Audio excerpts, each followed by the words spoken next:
Hello, everybody. Welcome to another episode of the Beyond Train podcast. We have a very special guest today, Mr. Daniel Roytas. Um, I've been listening to Daniel for a couple years now. He's got a great podcast, Humanely. One of the podcasts that was a little inspirational for me, and yeah, this guy has a super fresh take on the train paradigm, and I really appreciate his work and everything that he's doing. I was when I was looking into the terrain and getting a little deeper into my studies, and one of the things that was holding me back was mold. And Mr. Roytas here definitely gave a clear outline on why that wasn't the case, and why mold is definitely not the root of the cause. And um, yeah, I mean, thus far I haven't been able to disprove it. So but beyond that, he has so much great insight. So yeah, I'm super excited about this chat today. Daniel, thank you so much for coming on. Thanks, Liev. I'm pleased to be here to speak with you. Thank you for the opportunity. Definitely. Yeah. So I asked all my guests at the start, I asked a general question, what is health? And it's kind of a personal answer. And, so what does it mean to you? What does it feel like? What does it look like? I like to ask this question because it gives us a good baseline to work off of. So yeah, what does health mean to you? It's an interesting question, and I know that a lot of people have posed this over the years, and certainly more so in recent times. I was actually Yeah. having a discussion with a group of people today about this very topic. So it's uncanny that you should bring this question up. Uh, I think health is a feeling. So you may not, at first uh, glance or at face value, really sort of understand what that means. But when you go to your doctor and there's something not right, what do you usually say to your doctor? Yeah, I don't feel well. I don't feel well. I feel like there's something wrong. So we describe ill health as a feeling. We can feel pain or discomfort, or there might be something psychologically that we don't feel is right. We might have anxiety or depression. We might feel our heart beating in our chest or our blood pressure going up, or we might feel itching or something like this. And when you're feeling sick, what is it that you want to achieve? You Mm. want those symptoms to be gone. Why do you want those symptoms to be gone? So that you feel good, both Yeah. in your body, in your mind, spiritually, mentally, emotionally. Uh, so it's a feeling that we're after. So the feeling of well-being, the feeling of joy, the feeling of happiness, the feeling of not having any pain. We should be able to live relatively comfortably and not experience pain in our day-to-day life. Uh, so it is the feeling that we're chasing. And this is why people take painkiller medications and certain medications, is to dull the pain because they don't want to feel it. Yeah. And this to me is sort of the closest explanation I can come to as to what health is, because it doesn't matter what you look at in a blood test or go to your doctor and they do a barrage of tests. Uh, how many times have you heard people going into their doctor? They feel fine. They're going in for a health check. Doctor runs a bunch of tests and comes back and goes, "Oh, geez, I'm really sorry, Mr. Smith. I've got some bad news for you." He goes, "What are you talking about? I feel fine." "Oh, no, no, no, no, no. These blood tests tell us otherwise." So then you change that person's state of mind from feeling well to, "Oh my God, there's something wrong with me." And then it all goes downhill from there, right? So if that person didn't go to their doctor and they never had the blood test done, would there be a problem? Maybe if it went left unchecked, something would develop. But at that very point, they felt fine. So when you have a disease, that is what you're trying to achieve. And one thing that I think is I'm just getting a bit of feedback there. I might just reduce my sound down. Sorry. Okay, no problem. Uh, so one thing that we must take into account when we're trying to heal ourselves is to feel the feeling of wellness, even if you're not feeling great. So you want to try and recreate that feeling of what would it feel like when I am healthy. You try and recreate that feeling inside you, and that then starts you on your journey back to good health, because you can do all the right things. You can eat well, exercise, blah, blah, blah, blah, blah. But if you never truly believe that you can heal and you don't ever manifest or recreate that feeling of what good health feels like, you'll never get there. So that's my take on it. It's a little bit different, but yeah, it's a good question. Thanks for asking. Well, thanks for that beautiful answer. And it is a different take I've never heard before, but you articulate it so very well. And, it just, I that was a really amazing answer, I think. Um, and just your approach to how you explain it too just makes a lot of sense, right? Because you also see the other side of the coin, people feel unwell and then they go and they get the blood test and everything's fine. And, maybe that's the positive affirmation they needed to feel well, and they're, oh, you know what, I'm fine. And then they start feeling well. And so then we start thinking of what role the mind plays in disease and well-being as well. So, and of course, it's all connected for sure. Well, here's just But another yeah, that's thing to consider, Lev, yeah. is that the counter or the opposite to health is disease. Mhm. So when we ask the question, what is disease? That's when things really start getting interesting. Because disease is actually healing.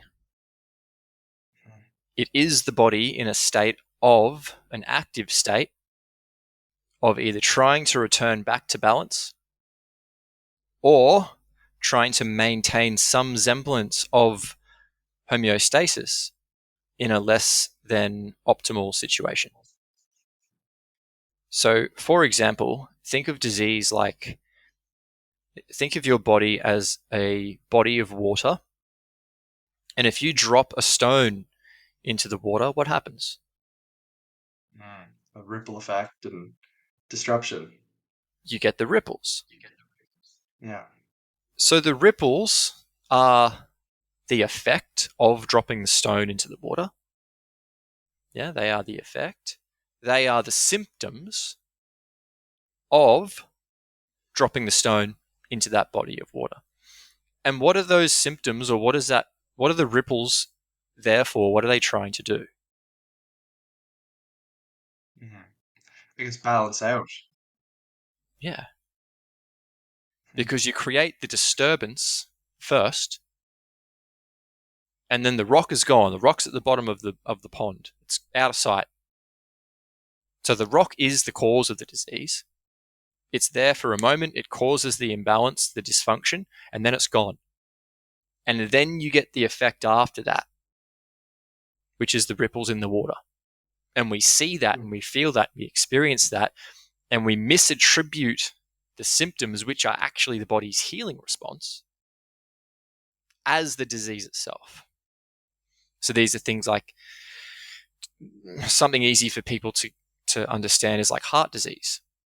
So we get elevated blood Sure. pressure, we get inflammation, we get a rapid heartbeat, for example, maybe elevated cholesterol. Those things aren't the disease. They are all the body's mechanisms of protecting itself. So the cholesterol the body produces to protect itself against the threat, whatever it is that's causing damage to the cardiovascular system. Now the arteries aren't so elastic. They don't allow the blood to move through it as well. So there's reduced perfusion of the blood to the peripheral tissue. So now the heart has to work harder to achieve that. So what happens when you have impaired flow? The blood pressure goes up. Hmm. And then we see the inflammation, all these inflammatory markers. And we say, oh, the inflammation's a problem. The inflammation is the body's healing response. The inflammation is the so-called immune system coming along to repair the damaged tissue. It is not the cause of disease. These are all the symptoms, the consequences of the rock that got dropped into the water, which might be you've been a pack-a-day smoker for 30 years, or you've had chronic stress, or you're eating a processed and refined diet, or you've been poisoned, or whatever it might be. The underlying cause is the problem, and then everything else from that point on that we experience as human beings is the body's healing response, trying to get back to a state of homeostasis and balance. Yeah. Well put once again. That's great. So I guess the question I want to ask is causes of disease. There's only three. Okay. There's not thousands, Yeah. like we're told. Um, so, what are the causes of disease? There's deficiency states, toxicity, and a trauma. So, that trauma can be emotional or it can be a physical trauma. So, with deficiency, I'm not talking about vitamin deficiencies here because I don't think those things actually exist, Mhm. uh, which is a big claim, but we'll hopefully get into discussing that. By Yeah. deficiency, I mean a deficiency in clean water, a deficiency in physical activity, a deficiency in love, a deficiency in sunlight, a deficiency of connection to the earth, a deficiency of um, all of these kinds of essential things that a human being needs to survive. So if you don't have one of those things, there's going to be a consequence, and the body will have to develop symptoms to try and maintain homeostasis. We also have toxicity, so we're just talking about literally poisoning here, or excess of something, so too much water, too much sun. Yeah. I don't know if you can get too much love, but maybe you can. So it's like True. the opposite to the things that I just mentioned about deficiency. And then trauma. So you fall off a ladder and break your leg while you're painting the house, or maybe your best friend tells you that you're ugly and they hate you when you're 10 years of age, and you carry that as an emotional disturbance for the rest of your life, and you believe that you're ugly and a worthless person, and holding on to those emotions manifests as a physical disease later on in life. And that's it. They are the three causes of disease. There are no others, not the thousands and thousands that mainstream medicine tells us that there are. Yeah. Yeah. Well, I had the exact same answer in my introductory episodes, literally to a T. Yeah. So now's a good time. Let's get into the vitamins. You made a bold claim there. Back it up. Yeah, I guess people who've never heard of me speak before, or even heard of who I am, just for a bit of background, Sure. Yeah. Please.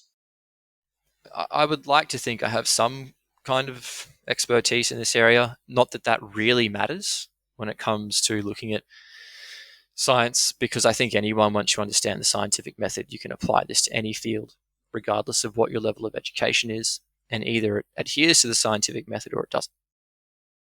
Uh, but in addition to that, I spent over 10 years lecturing at universities and colleges around Australia. Much of that was as a senior lecturer, where I developed curriculum and taught in student clinic and educated students and practitioners at a undergraduate level. I spent many years working at nutraceutical and pharmaceutical companies. Uh, got close to 15 years of clinical practice. I've authored or co-authored chapters in complementary medicine textbooks, which have been published by really well-known publication companies and publishing houses. So I've done a lot in this field. Yeah.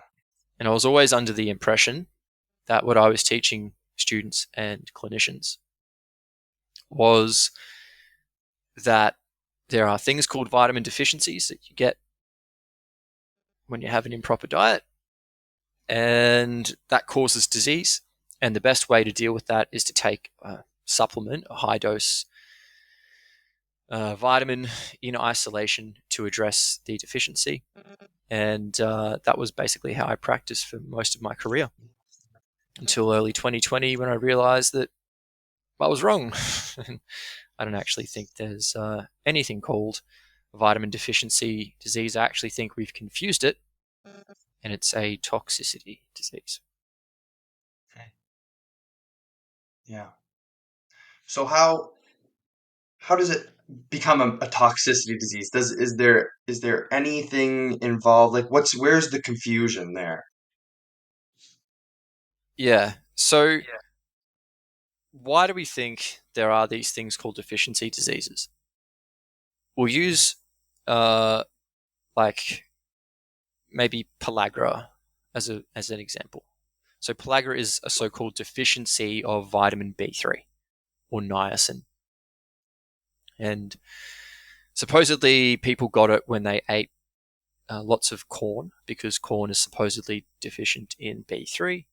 And you end up with this disease where you get skin rashes and you get neurological impairment and cardiovascular problems, and it can lead to death if left untreated.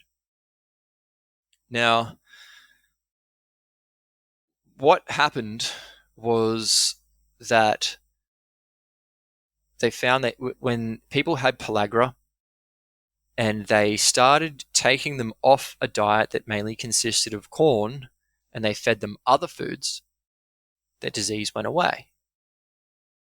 And the scientists at the time took some food and they added a bunch of chemicals to it, and say like this food reversed pellagra. Say something like nutritional yeast. So they gave the yeast to people and the pellagra went away. And then they took the yeast and they added a bunch of chemicals to it, and they did a whole bunch of what I call witchcraft to this substance. And they ended up with a white crystalline powder that when they gave to people with pellagra, their symptoms went away. Okay. And the claim was that the white crystalline powder that they had, after they added in things like formaldehyde and acetone and hydrochloric acid and heavy metals and petrochemicals, the addition to all of those things into the food, you end up with this white powder, you give it to the person with pellagra, symptoms go away. They equate that with whatever that white crystalline powder is must be the same thing that was in the food. So they said, well, that's a deficiency disease. You're deficient in whatever this substance is that is the white powder. So how has it been misconstrued as a toxicity disease? What I think is going on here is that when you have a whole food and you ingest it and it's not processed, it's not refined, it's in its whole fresh form, there's everything contained within that food for the body to metabolize it completely. So you can absorb it, metabolize it, utilize it, and excrete it entirely. There's no residual waste left over because the food is a complete food. It's a perfect food designed for human consumption. When we meddle with it, so by meddling with it, I mean we process, refine it, adulterate it, store it improperly, keep it for too long, don't process it or cook it in the right way. We eat that food. It's no longer in its natural state. If you process it and refine it and you strip things out of it, Now, the things that are lacking for that food to be metabolized 100% completely are gone. So you may only get 85% complete metabolism of that food. So now you've got 15% of this waste product in your body that's going, all right, we're waiting for the other component that was in that whole food to come along so we can metabolize it and excrete it out. So if you're only having a small amount of that, it's fine. It won't build up into high levels in your bloodstream or into your tissue. But if you're eating a lot of that processed, refined food, it will build up, and eventually the body's going to have to try and get rid of it somehow. So what happens in a lot of these nutritional deficiency diseases is we see vomiting and diarrhea and skin diseases like skin rashes and dermatitis and this kind of thing, which are all symptoms of poisoning. When you get poisoned, your body produces vomiting or diarrhea, or you have things coming out through your skin to eliminate said toxin. So I think that's possibly what's happening, and this is not just pure speculation. Like, there is data and research in the literature where Japanese researchers actually proved that beriberi, which is a vitamin B1 deficiency, is a toxicity disease. If you're happy, we can sort of go down that route, or if there's something else you wanted to discuss, I'll hand it back to you. Yeah. No, I mean, it might be helpful to go into another example. So why don't you continue on? That was great. Yeah, so beriberi is supposedly a deficiency in thiamine, B1. And B1 is meant to be found in the bran layer of rice. Now, when you take whole rice and you process it and refine it and you strip away the outer layer, you're left with the grain, the white endosperm bit, and you eat that. And what they found, scientists back in the early 1900s, was that when people subsist on a diet mainly of white rice, they get beriberi. And at the time, the actual guy who found the cure for beriberi, he's like, oh, if you eat whole brown rice, you don't get it, and it reverses the disease. Eichmann was his name, a Danish physician. He actually believed that beriberi was a toxicity disease, as did many of the people who discovered the cures to these diseases. They all thought they were toxicity diseases. But anyway,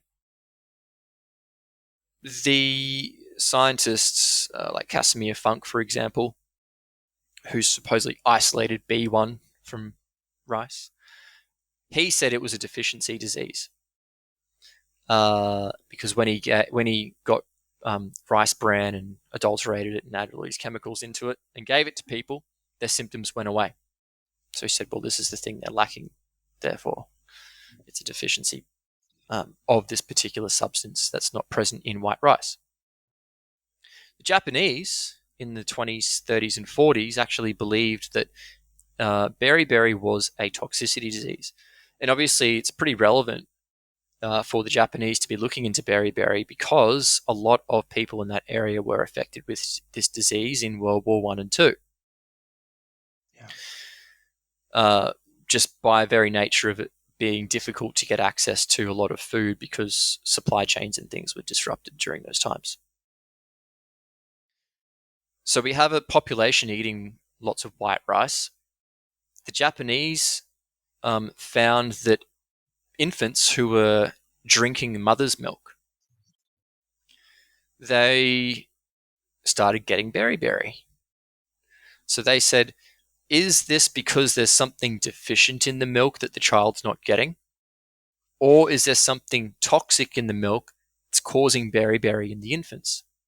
So they were pretty clever, and they devised some controlled experiments where they took infants and then fed them other foods also devoid of vitamin B1. So they took infants who were breastfeeding, took them off the mother's milk, and then fed them a diet solely of sweetened condensed milk, which supposedly has no vitamin B1 in it. And guess what happened to the beriberi?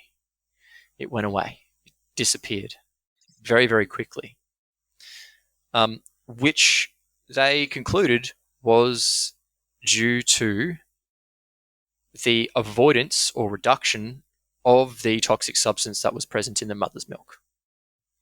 So when you avoid the poison and now you start to eat a different food, of course the symptoms are going to go away. Now, that is impossible if the current accepted paradigm of it being a deficiency disease is true, because there is no way that you can reverse a deficiency disease with another deficient diet. And this wasn't the only example. There are many, many examples published in literature where they've done human controlled experiments, people with beriberi, pellagra, scurvy, etc. Many dozens of these experiments actually, and fed people on deficient diets in that particular vitamin, and their pellagra just mysteriously reversed in quite a high percentage of cases, sometimes up to 50% of people. Disease went away. Again, an impossibility if it was a nutritional deficiency disease. So possibly what's happened there is they've eaten a particular product, a particular food. The incomplete metabolism of that food has resulted in a buildup of a toxic metabolite or substance in their body. Then they go and eat another different, completely different food, which is also supposedly deficient in B1. But now that food, it's like they're starting from scratch. Yeah. That incomplete metabolism of that food is going to start from 0% and it's going to increase over time. Whereas the toxic substance from the other food they were ingesting, which they're now not, well, that slowly gets metabolized out of the body. So the symptoms go away. Now, obviously, if you were to stay on that diet for a prolonged period of time, that new food that you're eating is deficient, will then recreate the symptoms some point later in time. Like, these are inconsistencies with the model that cannot be explained by it being a deficiency disease. And yeah, it is very different to the nutritional science that I was taught at university and what's in the textbooks. Definitely. So yeah, I hope I've explained that clearly, because it can be a little bit tricky to understand. Yeah. Yeah. No, definitely. That was clear. So I have a couple questions then. Um, and I think I'll start with, what about, okay, so let's talk about maybe minerals. What about mineral deficiencies? Like, these to me seem more like base blocks. Like, and maybe we could talk like about trace minerals, and because maybe the discussion is different for something like magnesium or things like this. So maybe you could elaborate on your thoughts there. Yeah, so that I think there's a big difference between vitamins and minerals. I'm not convinced vitamins Sure. exist, because no one's ever demonstrated the existence of a vitamin in nature. So what they do is they take some orange juice, and the first thing they do is add lead acetate to it. That's the first step in isolating vitamin C. But if it's a scientific experiment, you have to control for each step along the process to show that the methodologies that are being used do not confound the end result. So that scientists have to show that the addition of lead acetate does not change the outcome of the experiment. And not once have they ever controlled for that, ever. There's not one controlled experiment that's shown that. And like, this is just one step in the process. There's probably like 20 to 30 different things that they do to isolate, say, vitamin C, right? And you end up with this powder substance at the end. You say that's what's in the orange, because when you take it, your symptoms go away. I think what's actually going on there is that it's working like a drug, and drugs suppress symptoms. And remember at the start of the conversation, I said the symptoms are the answer to the problem. The Yeah. symptoms are the healing response. Yeah? The symptoms Yeah. that we see in these so-called deficiency diseases aren't the issue. So when you take the substance, you take the drug, you're getting symptom suppression. So it's very hard to actually prove the existence of a vitamin because you have to have the thing to start with to do the analysis on it to show that it actually exists. You have to have the baseline to work with. Minerals are different because I can go out into nature and I can find a rock of magnesium or some iron ore or some calcium rock or whatever it might be. These things exist in nature. So you can get your baseline and you can say, right, this is calcium, this is magnesium, this is zinc, this is iron. You've got your baseline, and now I can compare that to the amounts of these things in foods. Mm-hmm. So is it worthwhile then taking a supplement of something, say, like magnesium? I don't think it's worthwhile taking any supplement, regardless of whether it's a mineral, a vitamin, whatever. Because, as I mentioned before, food is completely metabolized when we take it as a whole substance. So you need the whole food for it to work and interface properly with the body. As soon as you start meddling with it, things start to become a problem. So magnesium, for example, is found in the chlorophyll of plants. It's like plant blood has got magnesium in it. It's like hemoglobin in human blood. It's got iron as the central mineral in the hemoglobin chain. Plants have just got magnesium in their chlorophyll molecule. Now, when you eat a plant, there's everything in it for the body to absorb, metabolize, and utilize everything in that plant to its full extent. So for magnesium to do its job in the body, it needs all the other 999 chemicals in that plant for it to work. If you just give magnesium, the body's like, fantastic, we got magnesium, and now I don't have any of the other 999 things that I need that should have come with that food to use it. It's like walking up to a builder and saying, hey man, can you build me a house? Here's a hammer. Off you go. Off you go, Like, yeah. people would look at you like you're crazy. Same thing with what we're doing to the body when we hand it a single mineral and go, okay, here you go.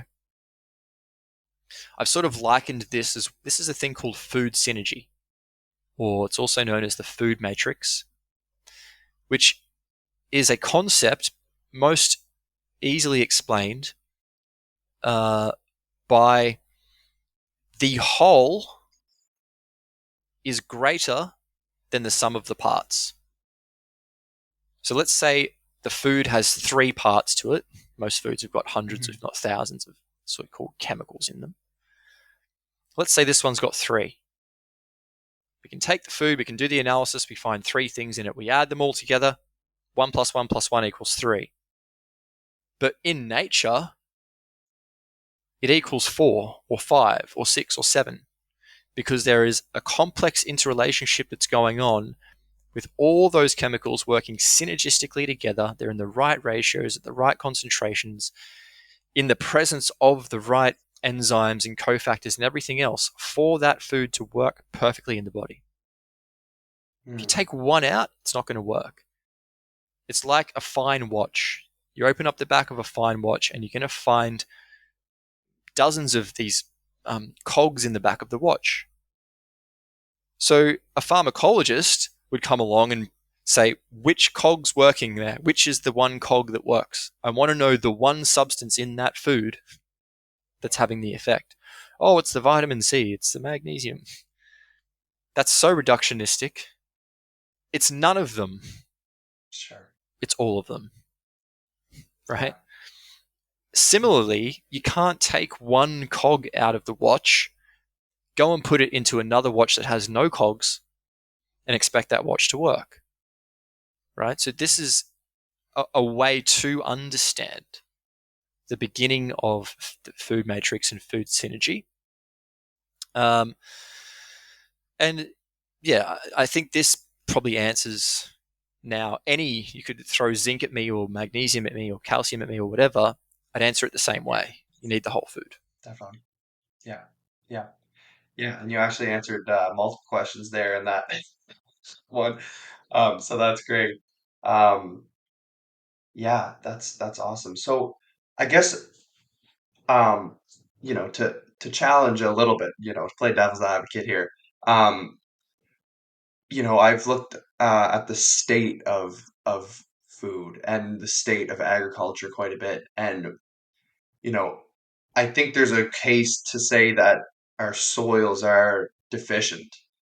Um, uh, and you might have a different take on this, but it certainly seems like with the monocultures that we've that the food may be deficient since the soil's deficient.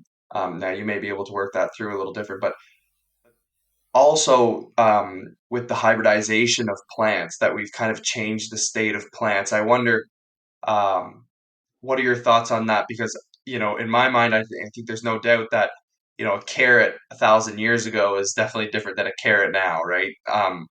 So, has the like is this something that's problematic in your mind, or has the food just caught up, or does it depend on how it's grown? Like maybe uh if the carrot is grown in the deficient environment, you know, it creates the imbalance within the food already, so the plant as a being itself is a little bit toxic and then moving through us as well. I wonder what your take on that is.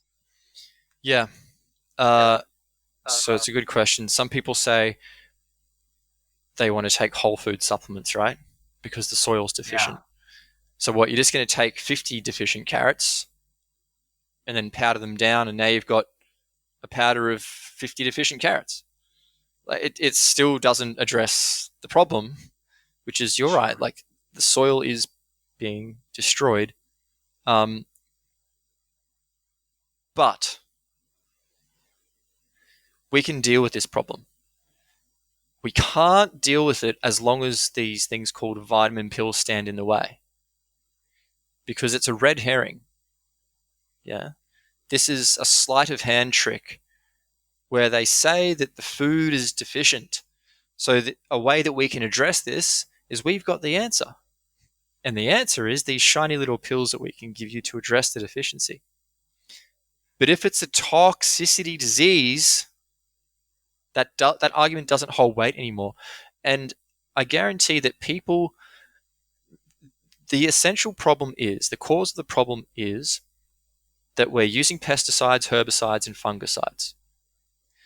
We're not planting crops the way we used to. We're doing monocrop farming. We're not rotating crops. We're not planting food plants with other companion plants, and just doing things the way we used to do it. We're not putting animals in on the land and getting them to fertilize it and whatever. So by very virtue of doing those things, plants start to get sick. Yeah, and they put signals out Mhm. to pests and whatever, and the pests come to break them down to return them to the soil. So the pests aren't the issue. They tell us they're the issue, and if they are the issue, then you use the pesticides, right, to fix the Yeah. problem. But if you do things the right way, you don't need pesticides and herbicides and all this nonsense. Yeah. So those things deplete the soil. Those things are poisonous, and they leach into the food that you eat. And then naturally, you're going to need more of the good stuff in food to get rid of the poisonous stuff that you're eating.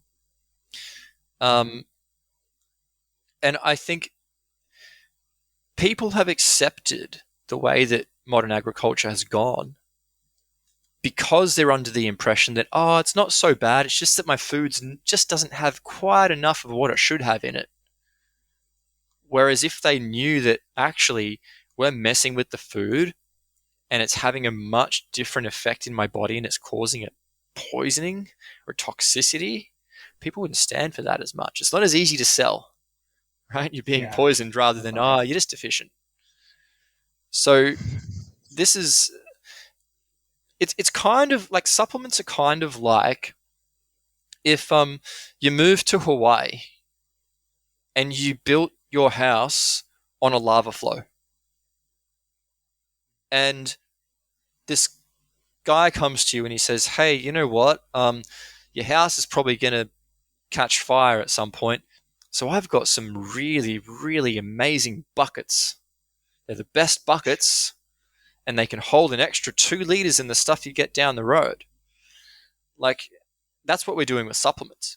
There's a problem, and the problem is we're effing with Mother Nature, and she's going to fight back and bite back hard.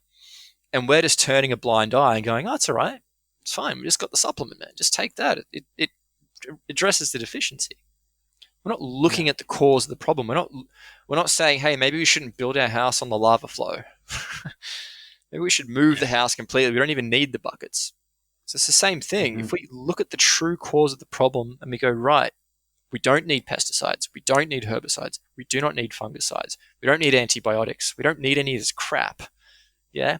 When the soil is healthy, Mm. when things grow where they should be grown, when we harness Mother Nature and work with her rather than against her, all of these problems sort themselves out.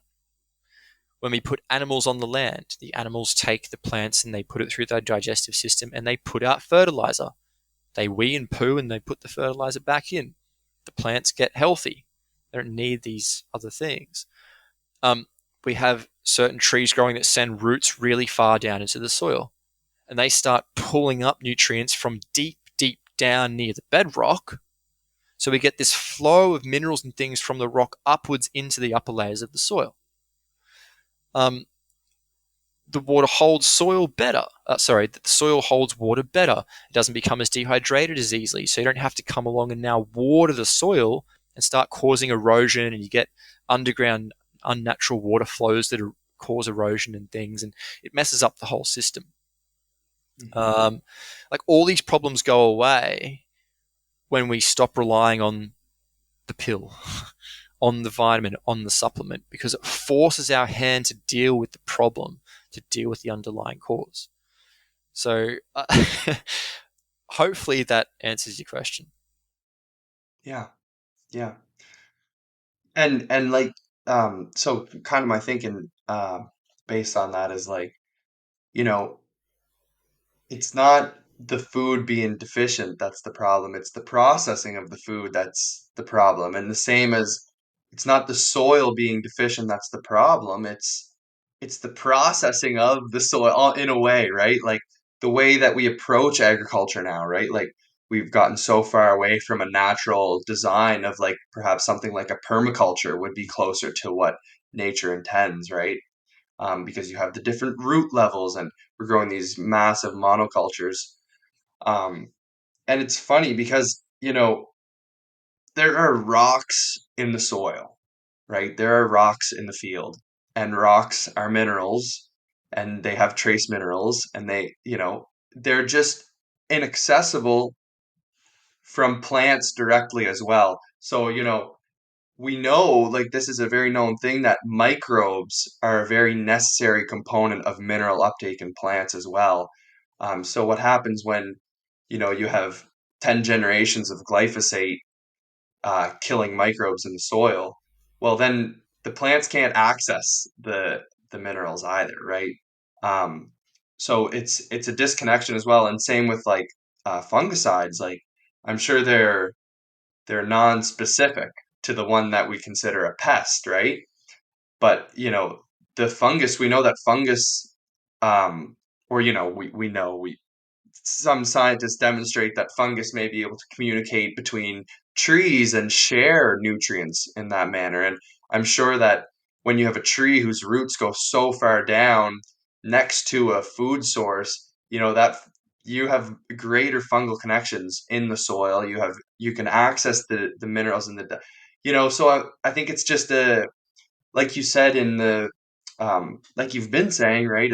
it's about how we're preparing the food and processing the food, and it's also how we're going about farming. So I think you did a great job explaining that. That really really is great. So is there any type of processing that's acceptable? Because like when you cook your food, you're processing it, right? So we've talked a lot about consuming raw meat and the benefits of that, and raw milk and raw animal products was a big topic for us. Because it's funny. Everyone will admit that raw honey is better for you, but then when you talk about raw meat being better for you, people kind of go, "Oh, well, that's unacceptable." But how can like is what are your thoughts on that? Like, is that an acceptable way, like to process food, like to cook it, or even what about a fermentation or like even like a sourdough bread? Is that a better way to access nutrients, or is that a helpful thing? Maybe you can elaborate on a couple of those examples. This sort of cuts to the point of what is the optimal human diet and how should we Yeah, prepare it, yeah, I guess. really. Yeah. And, Lev, I think all of this stuff is actually very, very simple.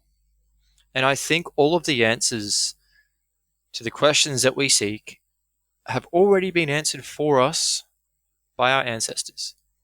I don't think we have to rediscover the wheel here. I really don't. I think all we need to do is look at where did we come from? What is our family lineage? What did my great grandparents do and theirs before them and theirs before them to survive in the environment where they were living? What foods did they eat? What foods were local and seasonal to that area? Um, say these principles, we hear about them all the time, right? Local, seasonal, fresh, prepared fresh, eaten quickly after they've been harvested, whatever. Uh, we hear them, but we don't actually give them any credence. Mhm. Because when you're living in a certain area, you're obviously excreting waste, sweat and skin cells and hair and feces and urine, and that would all be going back into the soil. So then that feeds the plants in the area that you and your family and tribe live in. And then Mother Mhm. Nature's like, hey, thanks for that. We're going to give it right back to you. So it's Gotcha. cycle. Yeah. Mother Nature gives you what you need and you give her what she needs. And that cycle is perfect and it just goes on and on and on and on and on. But if you then start to go and eat something from 5,000 kilometers away that's been put in deep freeze and shipped on an ocean liner and then put into a truck and then sent to you, you're now getting all of the things in that food that was designed for someone living 3,000 or 5,000 kilometers away. You're not getting the things that you need to maintain balance in the place that you're living in, right? So there's now an imbalance. So causing disharmony, causing disruption, causing dis-ease to the whole cycle, not just your body, but the Mother Nature as Sure. well.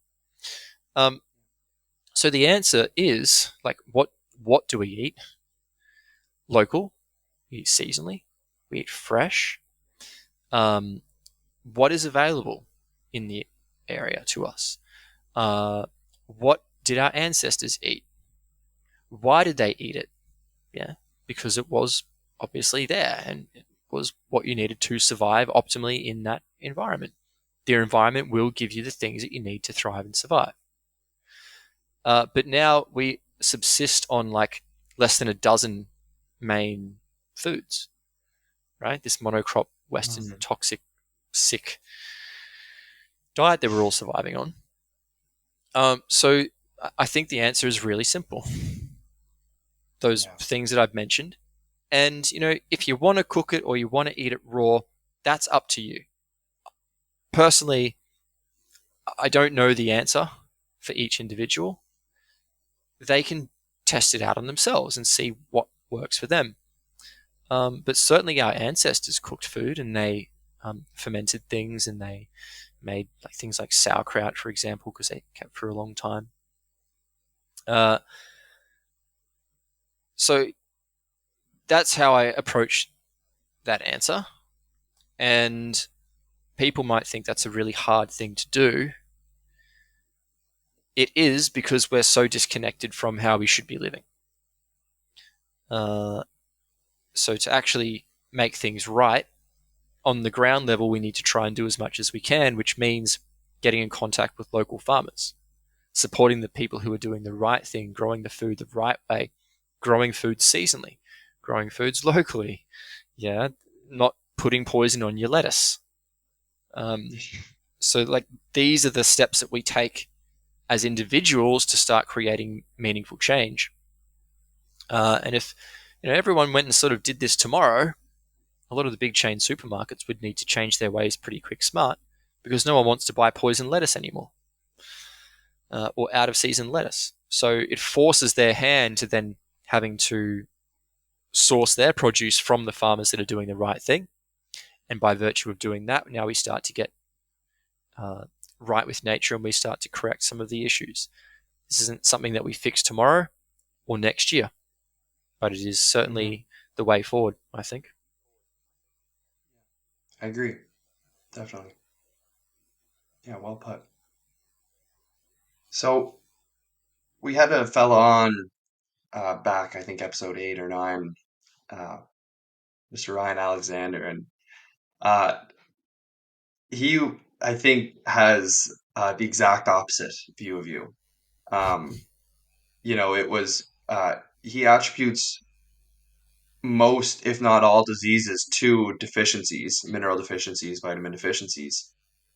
Um, and it was really interesting because we talked about toxicities a little bit, and he really paid no minds to toxicities either. Um, his philosophy was give the body what the body needs, and the toxicities will deal with themselves, which is not a statement I think you'd necessarily disagree with. Um, but giving the body what it needs may be where you guys would differ. You obviously thinking whole, fresh, local foods, and him, he would give a um, he treats a lot of his clients with like a humic shale, so a mineral complex with added vitamins and minerals, or added vitamins, and um, you know his idea was that the blue collar worker doesn't really care about health, is not too concerned with going to the local farmer and things like this. You know, in his practice and his experience, that your average Joe is going to do a whole lot better on in his mind, complete mineral supplement and vitamin supplement, where they talk about the 90 essential nutrients, which is something that Dr. Joel Wallach kind of coined. Anyways, in his mind, it was given these all of the essential micronutrients, and that this is just going to kind of help anyone along. And, you know, I think, the results that he has speak for themselves. So I think there's a degree of truth in what he's doing as well, because he has helped many, many people reverse diseases on these supplements. So, um, but he was talking about how, he's addressing the blue collar, the one who may not, be as in tune with the cycles that we're speaking of here, may live more in a city, right? More metropolitan areas and things like that. So is you know and I guess maybe I'm looking at too big of a picture here, because I think people in this community, and I know a lot of my listeners are definitely, we're about maximizing, and we're about really integrating with nature, and that's kind of our idea here. I would just almost like to hear your take on that. Like, is there a case where a supplement can be beneficial, or is it short term? Like, you may see symptom reduction, but then you're going to have something down the line. What are your thoughts on that? Supplements, as we know them, have only been around for maybe maybe 3 Right. decades, if that. Mm. So what did our ancestors do 50 years ago? And then for every single generation since the dawn of time before that, what supplements were they taking? They didn't need anything. Can I give you his answer on that? Yeah. He said that they would supplement in their gardens and in their breads. They would use potash from the wood stoves. They would use the ash and they would put it back into their gardens. And within that, you have the potassium and the trace minerals. And Hmm. there was also, he said, irrigation in fields. So now that we have dams, the water doesn't come down the line and flood the fields every year, kind of remineralizing the soil. So that was his answer, which is something that to me, and they would they would grind the bones up, and he was really adamant on eating nose to tail as well, which I'm sure you would probably agree with. If you're going to consume animals, nose to tail is likely best, right? Minimizing waste. They would grind the bones and use that in their breads or as a supplement. So that was his idea of supplements, and so anyway, sorry to interrupt, but I just thought that was kind of interesting, honestly. Yeah. It sounds very fair to me. These are the things that our ancestors had to do, that they learnt over many, many centuries of trial and error to work out what they had to do to survive in harmony with nature. So there's a big difference between putting some ash, like burning some trees and putting the ash in your garden, than there is popping hundreds and hundreds of dollars worth of synthetic pharmaceutically made supplements that don't account for food synergy, that also are acting as a red herring, as we mentioned before, detracting from the true cause of the problem. Would the blue collar worker be as happy to take supplements if they knew how they were made? Would they be happy to take them if they knew they were being made from petrochemicals and formaldehyde and acetone and all this sort of crap? People take this stuff under the impression that it's an alternative to medicine. But the fact of the matter is, the people that are selling you the alternative are the people that are selling you the drugs. They've got a monopoly on the whole thing. They sell you both of them. Oh, you don't want the drug? Fine. Here, have the alternative, but it's also a drug that we make out of petrochemicals, but we're going to say it's good for you. And they've got the whole big marketing thing around it, and they've sort of changed the whole landscape of particularly natural medicine and nutritional medicine away from it being nutritional medicine and naturopathy or natural medicine. Prescribing supplements is not a aspect of natural medicine, and it's not it's actually not even nutrition. You can only nourish the body with food. So when you provide supplements, this is uh, its own niche of medicine. It's called orthomolecular medicine. It's not nutrition. It's not natural medicine. It is literally using synthetic substances, which are essentially drugs in disguise, to elicit certain physiological responses in the body. So if people want to use that because it makes them feel better, that's fine. Like, it doesn't matter to me if someone Sure. does it or not. Like, it's really up to them. I can Yeah. only provide Yeah. the information, and what they then do with that is up to them.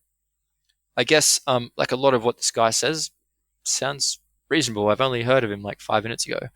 Um, but I guess my take on all this is to get back to basics. Let's address the root cause. Let's not build the house on the lava flow, right? Let's find out why there isn't fertile, nutrient dense soil anymore.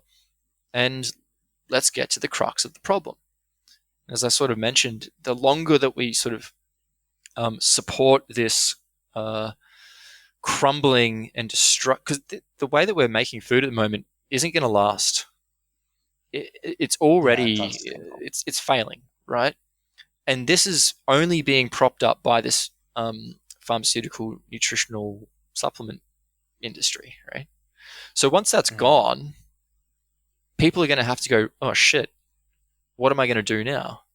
Well, back to basics. So we may as well start educating people now to try and make some small changes so that when the stuff really hits the fan, it's not so much of a big shock to people. I also think that when people understand the truth about what's going on, the blue collar Joe Blow worker, and I'm not discrediting them at all because I do a lot of that. My family, like, Yeah. were blue collar workers, right? Um, Mhm. when they learn the truth about all of these things, I don't think they're going to want the supplement anymore. I honestly Yeah. believe in my heart they are going to want the real McCoy, the real food. It's just because we have been disconnected from that understanding that we don't realize its importance. Yeah. Well put. Yeah. No, I agree. Yeah. It's a systemic issue for sure. Yeah. And you put that very nicely. Everyone's going to have differing opinions, right? It's Yeah. Oh, definitely. like, Yeah. and that's the Yeah. beauty of all But this, that we can sort of throw these exactly. ideas around and then people can make their mind up for themselves. That's it. Um, and getting back to your definition of health too, which I absolutely loved, you know, at the end of the day, if you're gonna feel better, that's it. And so, funny enough, in chatting with that fella that I brought up, we had a lengthy conversation on placebo, and um, it's not something he denies, it's like he knows that placebo is the most powerful medicine out there. And we call it placebo nowadays in our modern scientific terms, but it's always been around. The if the mind is there, and we talked a lot about the power of like prayer, communal prayer, and just intention, and it was a fantastic conversation surrounding that too. So I think definitely getting back to what's tried and true, and connecting back to these sources like you were mentioning is something that I'm on a journey to do, right? It's not a snap of the fingers either, right? Connecting with the right people, and we're up in Canada here where raw milk is illegal, and I have to drive.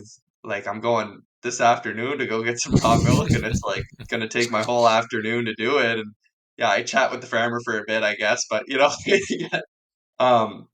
quite the drive out there, like an hour and a half. So um, it's definitely a long journey to connect back with the food sources because we've been disconnected for a long time, and there's levels to it, right? There's levels to it. It may start with I know it started with me and when I was at university, and I just started going to the organic store and buying organic fruits and veg, and um rather than the more conventional stuff, and then we kind of branch out from there and connecting with people in the local area. So yeah, it's a journey for sure, and connecting back to the ancestral wisdom is something that we talk about a lot too. Because when I was chatting with that guy, my first idea was, well, I got to put the wood stove back in this house that they took out before we bought it, and I gotta get some mash in my garden. Like I was like, I'll put some mash in my bread, and I'm gonna start grinding up bones, and that was my first idea. I thought, well, you start buying half a cow or a whole cow. Well, then what are you going to do with the bones? I know my dog will love them, but I can't give them all to him. So you know, there's levels to it, and yeah, I think you put it well. You're putting the information out there because I think there's some speculation that there may be some supply chain issues coming down the road, and some but who knows, right? Who knows that too, right? So just knowledge is power. Anyways, any final thoughts from you? Our ancestors didn't need dietitians and nutritionists to tell them what to eat. This is a very new profession. And isn't it curious that these professions all started popping up after we started poisoning the food supply and we started meddling with it and getting away from our roots and changing the way in which we existed harmoniously with Mother Nature? That is when we started to get confused about food. And never before has anyone been confused about food in the history of mankind. If you walked up to a guy in the Amazon rainforest 100 years ago and said, "What's good to eat?" he'd be able to show you. If you went to a guy in Canada 150 years ago and said, "Hey, mate, what's good to eat around here?" Well, we got this thing over here and that there and that. Who told you to eat that? Which nutritionist told you to eat that way? Like, what the heck are you Yeah, talking about, man? So this is like an innate intelligence that we that's don't great. need anyone to tell us what to eat. Really, this is not something that is a necessary part of life. We've just been conditioned to think that the government needs to put out these certain recommendations about how to have a balanced diet. We've never needed it before, so why do we need it now? Get back to basics, appreciate your food, be grateful, be thankful, eat seasonally, local, and fresh. Cook your own food or prepare your own food with love. Take time and attention, put good energy into it, and enjoy it whilst you're sitting down with people that you care about. I think if we start to get in contact with these old ways, things will get back to some semblance of normalcy. But until that time, I'm just going to watch and wait and see what happens and do as much as I can personally to do what I think is right by myself and my family and Mother Nature. Beautiful. Yeah, very well put. Yeah. Great, great, great final words. And it'll all be summed up in the Canadian Food Guide if you need a reference. The food Yeah. pyramid. Yeah. Yep. Yep. All right. No, that was great. So why don't you tell the listeners how they can support you, how they can find your work? You do an amazing podcast. I've listened to quite a lot of the episodes. Probably not all of them, but you have, I think, over 60 episodes, and they're all amazing and beautiful takes. It's just such an amazing place to find some information. So how can they support you? How can they learn about your work and what you're doing? Yeah. I can't remember how many episodes are there, something like 60, 70 or whatever. I've had a break from doing podcasts and putting information out because I've been working on a book. And the book Oh, is good. very close to being ready for publication. It will be out soon, next couple of weeks, maybe a month. It's Oh, that's great. called Can You Catch a Cold? And it's basically a review of all of the human experiments that have ever been done trying to prove contagion with the influenza and the common cold. And we go through and talk about the history of germ theory, the alternative possible or potential causes of what causes a cold and flu, from psychosomatic illness all the way through to changes in meteorological conditions. Okay. We go through everything from the sort of late 1700s all the way through to the present day. We explore some different pandemics like the Russian flu and the Spanish flu and investigate what might have actually been going on there. And yeah, had it reviewed by a virologist and a couple of prominent, sort of well-known MDs in this field. Uh, and yeah, I think there's over 1,000 references. It's a Wow. quite a tome of knowledge. So yeah, people keep their eyes out for that. It's called Can You Catch a Cold? Untold History and Human Experiments. If you want more information, just go to my website, www.humanly.com, and just sign up. You can sign up for free, and when the book's ready, I'll send out communication that way. Or jump on Telegram. I've got a Telegram channel there, t.me/humanly. And we have lots of interesting discussions, and yeah, it's a bit of a community with like-minded people. So hopefully we'll see some people there. Yeah. Yeah, I'll put some links down below. Um, that's great. I'm looking forward to that book. I'll tell you that. I'll be getting that as soon as it comes out. So yeah, that should be great. Yeah. Well, I think that was really Unique. inspired because people have keep saying, "Is there a resource where all the experiments are in one place?" And I put them all in one place, and I've basically done a short analysis on each of the studies to explain why or why not it's a valid scientific experiment. So yeah, I think people will find a good resource, and it's a bit of a fun read. It's science heavy, but it is fairly entertaining. Hopefully, Yeah, I'm sure. Yeah, that's great. It'll be one of those, I think, a staple book moving forward, especially in the terrain paradigm, which is increasingly popular because it's hard to go back once you hear it and you look into it. I'll tell you that. I really tried when I was in university to get back to the germ theory, but it was impossible. I really, really tried every day. I woke up and tried to prove the germ theory right, and I failed every day for a good couple of years there. And still, I'm open to the idea of disproving, the terrain model, I suppose, or proving the germ theory right, but certainly hasn't come along yet. And can't say that I'm expecting it to come along. But anyways, that's all right. Daniel, thank you so much for coming on today. This was a great discussion, very insightful. I might have been a little hard on you there, but I not at all. you answered beautifully, honestly, every single time, and the way you articulate your responses and your approach is just a breath fresh air. It's so inspiring. So yeah, thank you. Thank you. I really appreciate the opportunity, Lev. Thank you. Want to thank you all for listening. You should know this is not medical advice or nutritional advice. This is for your informational purposes only. Also, remember that we're all responsible, sovereign beings capable of thinking, criticizing, and understanding absolutely anything. We, the people in the greater forces, are self-teachers, self-healers, self-governable, and so much more. Please reach out if you have any questions, comments, criticisms, concerns. I'm on beyond.terrain on Instagram. All the links will be down below. And I really appreciate everyone that took the time today that made it all the way to the end. I think this discussion is extremely important. Um, yeah, so if you enjoyed it, found it valuable in any way, please like, share, comment, review, whatever you got to do on the platform you're listening to. And yeah, just remember there are two types of people in the world: those who think they can, those who think they can't, and they're both correct. All right, guys, take care.